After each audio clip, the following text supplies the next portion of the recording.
Now look at Part 1. Part 1. Well, I'm looking for a reasonably priced holiday. I went to South Africa for a month last year, and I'd like to see North America this time, maybe Canada. First, you have some time to look at questions 1 to 6.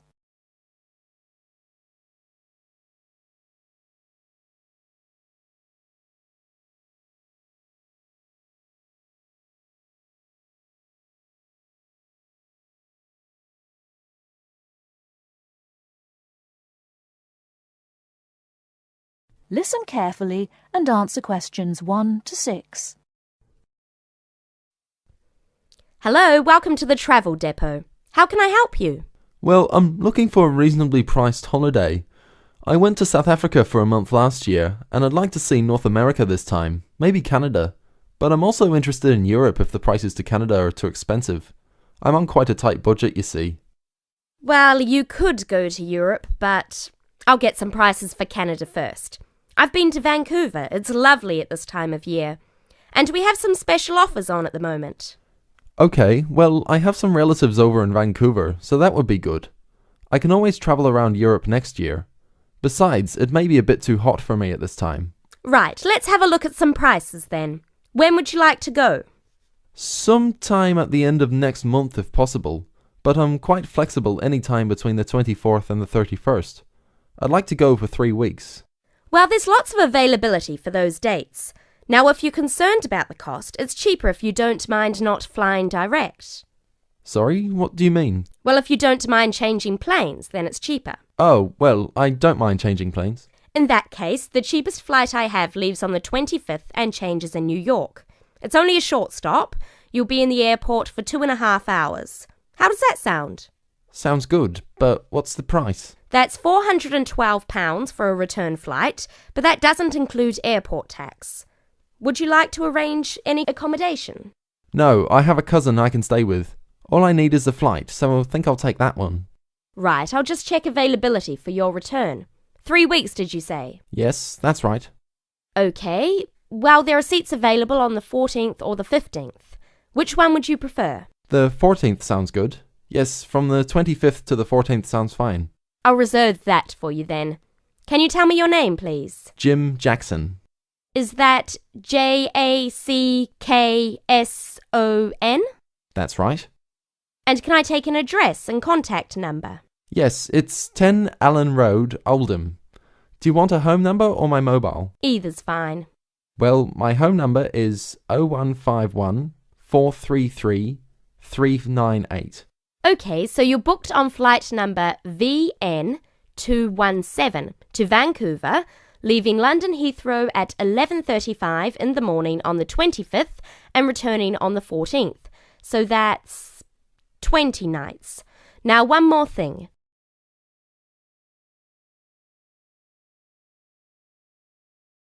Before you hear the rest of the conversation, you have some time to look at questions 7 to 10.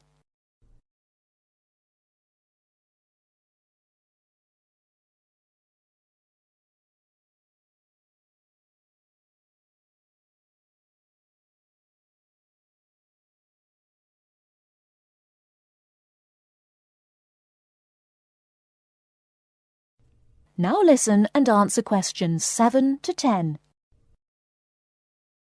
Now, one more thing. Do you have any travel insurance? We recommend all our clients take out some kind of cover, even though most people don't end up needing it. Most people have it just for peace of mind.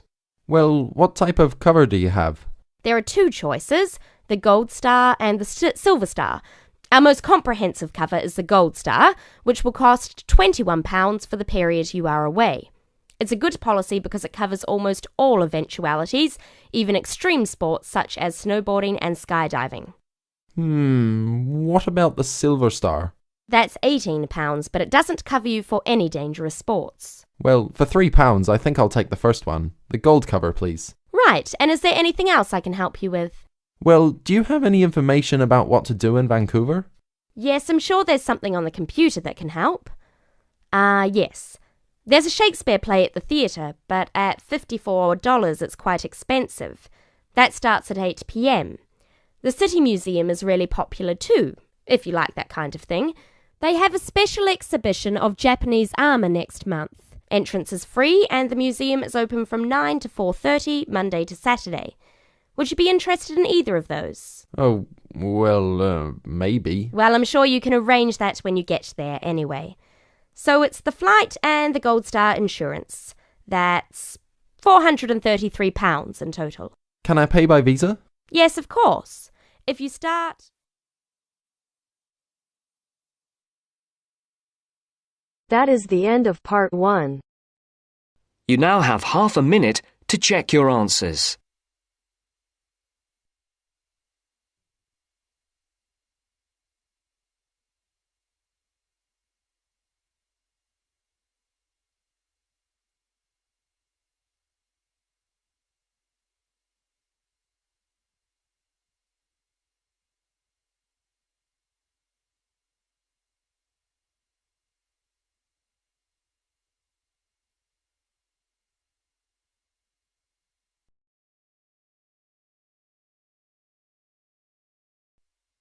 Now turns to part 2. Part 2. You will hear a speech given by the head of a company to some new employees. You have 30 seconds to look at questions 11 to 16.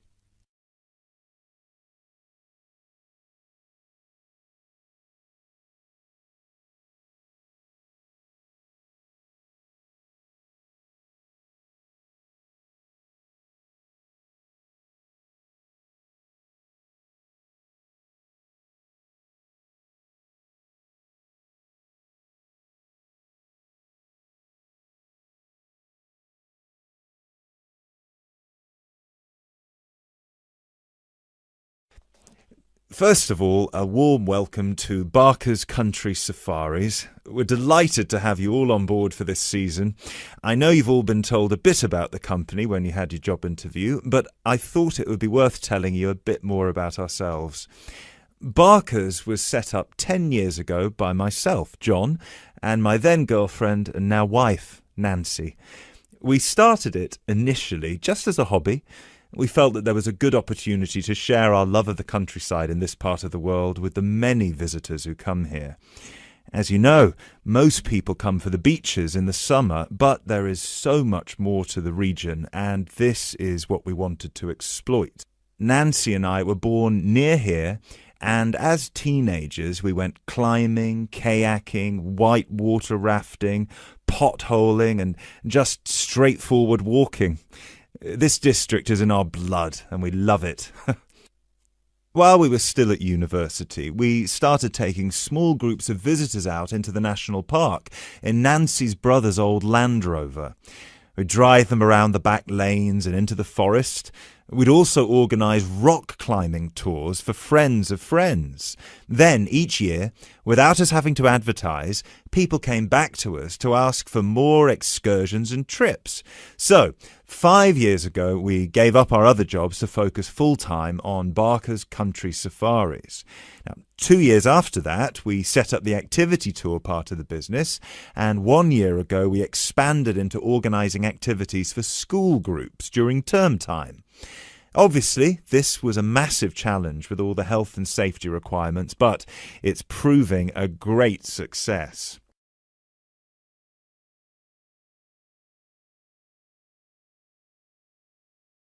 You now have 30 seconds to look at questions 17 to 20.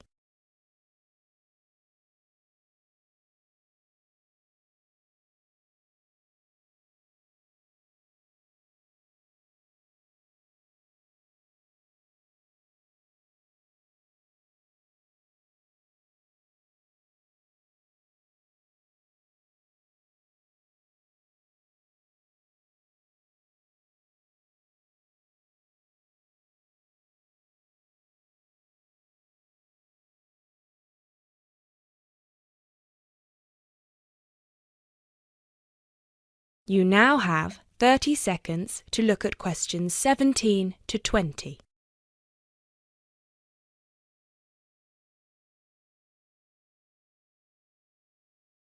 Anyway, we'll certainly not be dealing with school parties during the summer holidays.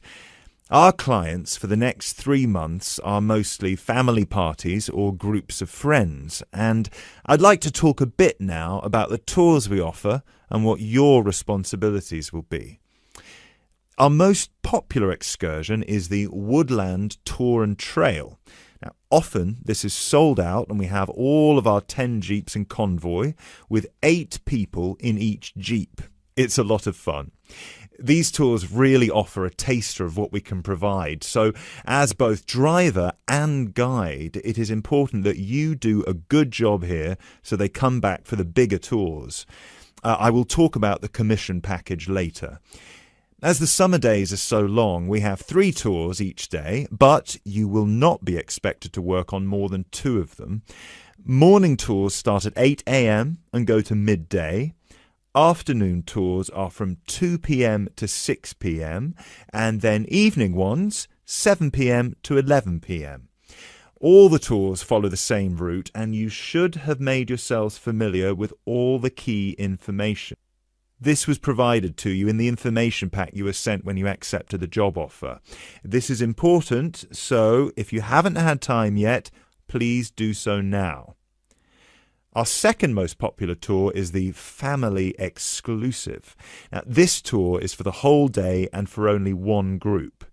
Usually it is just one jeep, but sometimes there are 2 if the party is large.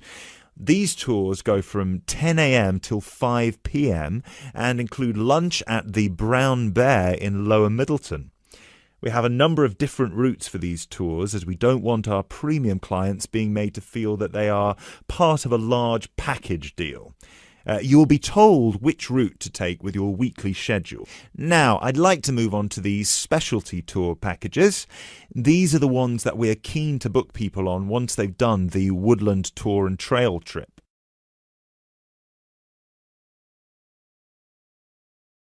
That is the end of part 2. You now have half a minute to check your answers.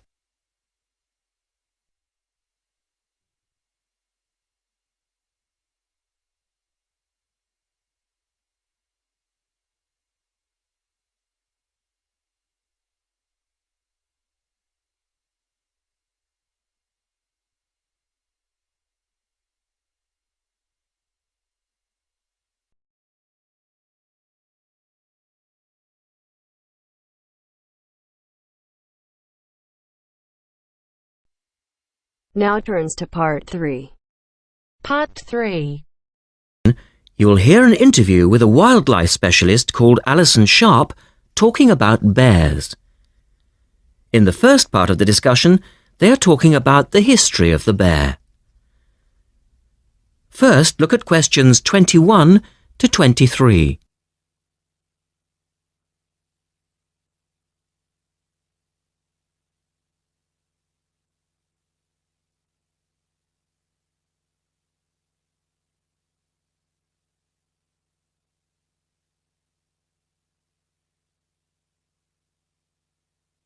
Now listen to the first part of the interview and answer questions 21 to 23.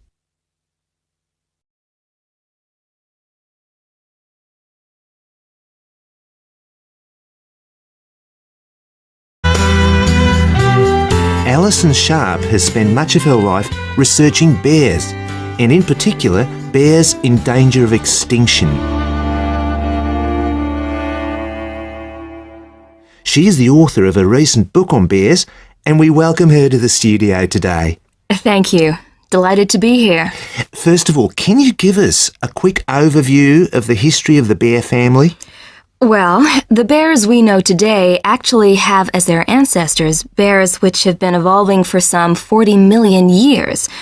We have fossils of the earliest true bear, and it's important to emphasize this because some creatures are called bears but are not. Such as koalas, for instance. Yes, exactly. Fossils of the true bear show a small dog-size animal with characteristics that show a blending of dog and bear traits. So the general belief is that dogs and bears were of the same family? Yes, that's the theory. And then we see the arrival of the early cave bear. We know from cave drawings that Neanderthal man used to worship this bear, and at the same time fear it. Understandable, perhaps. Yes, but they need not have worried because the cave bear only ate plants. In fact, the cave bear survived 2 ice ages, but then became extinct. In the second part of the interview, Alison talks more about the situation of bears today. Look at questions 24 to 30 first.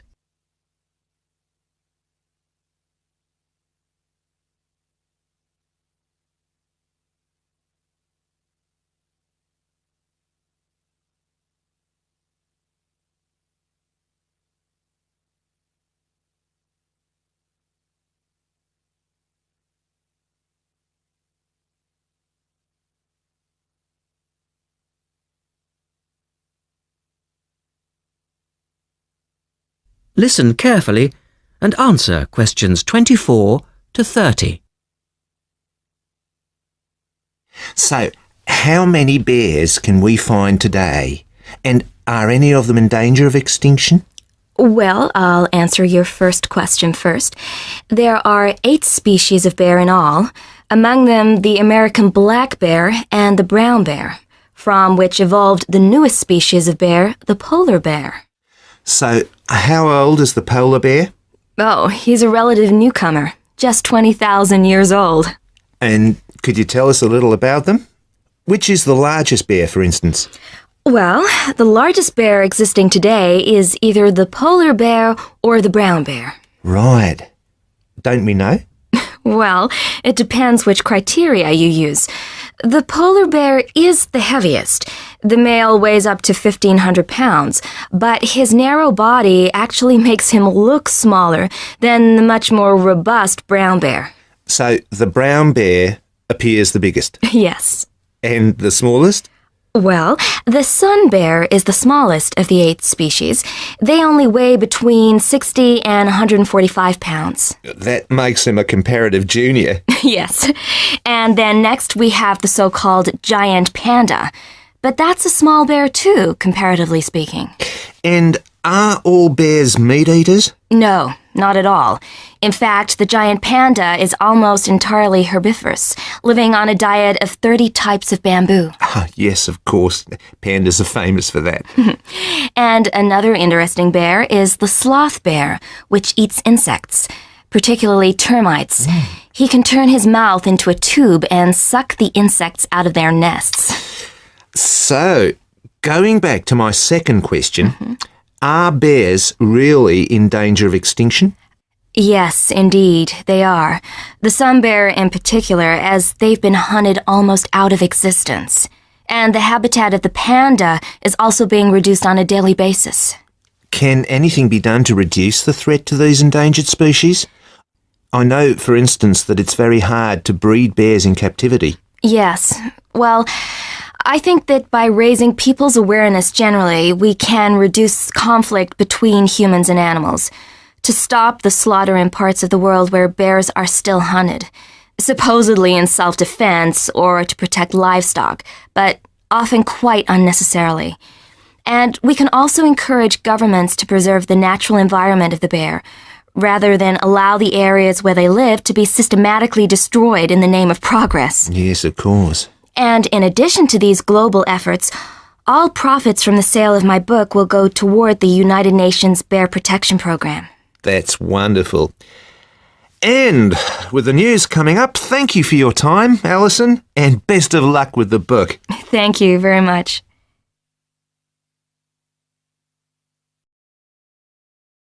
That is the end of part 3. You now have half a minute to check your answers.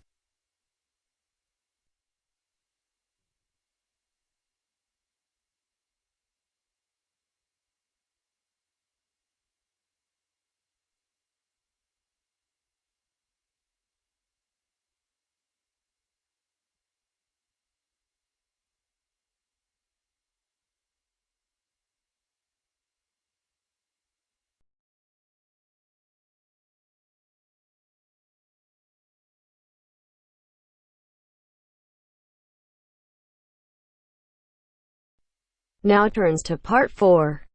Part 4. Now turns to part 4. Part 4. Well, it's the beginning of the digital age, and technology is all set to completely revolutionise the way we watch TV, videos and DVDs and play computer games at home. First, you have some time to look at questions 31 to 40.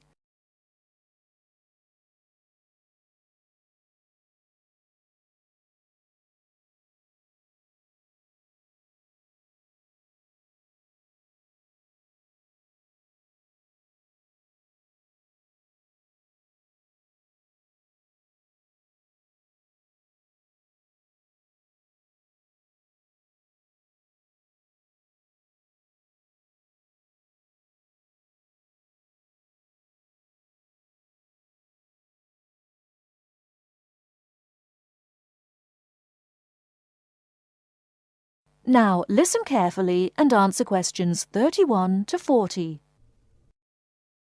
Well, it's the beginning of the digital age, and technology is all set to completely revolutionise the way we watch TV, videos and DVDs and play computer games at home. Here to tell us more about how we will be spending our leisure time at home in future is Anna Zabel. Hello. Yes, there will be huge changes in the way we use television, radio and new media in future. By this I mean we will be able to do what we want, where we want and when we want. The result is that our homes will increasingly become home theatres, and all our entertainment at home will be available at the touch of a button. Now, most home entertainment these days is delivered over wires, but this is changing thanks to high-speed broadband. Downloading will become easier, and studios will eventually release movies, songs and video games directly to the consumer. So, for example, instead of a film opening on the big screen and eventually appearing on television, video and the internet, it can appear in all formats at once. This means that we will have more choice and control over the media we use.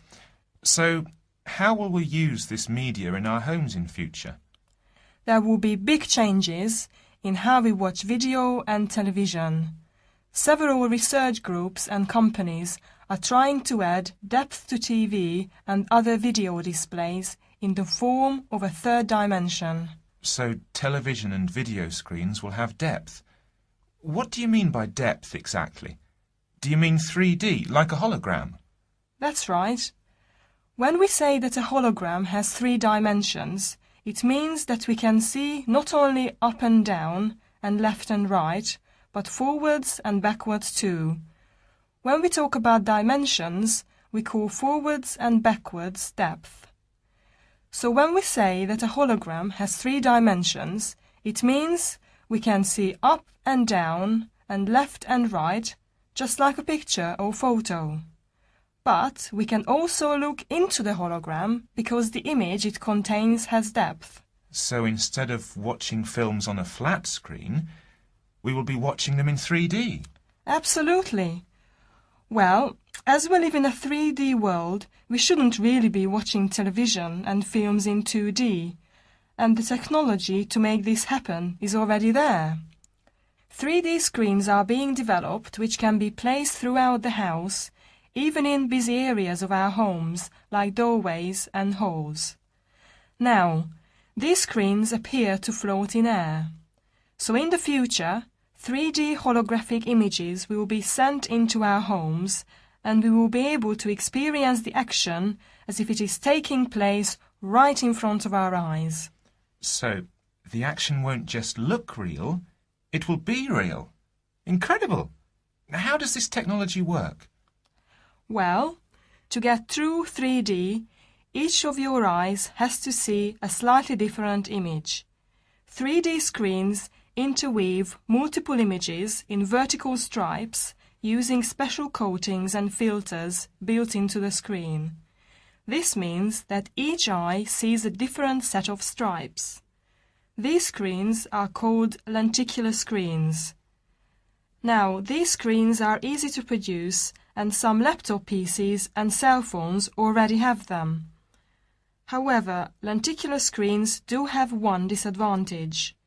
The strain on the eyes and brain of putting together a 3D image from two flat ones can result in headaches and dizziness. But a few companies have developed the hologram 3D display which does not cause these problems.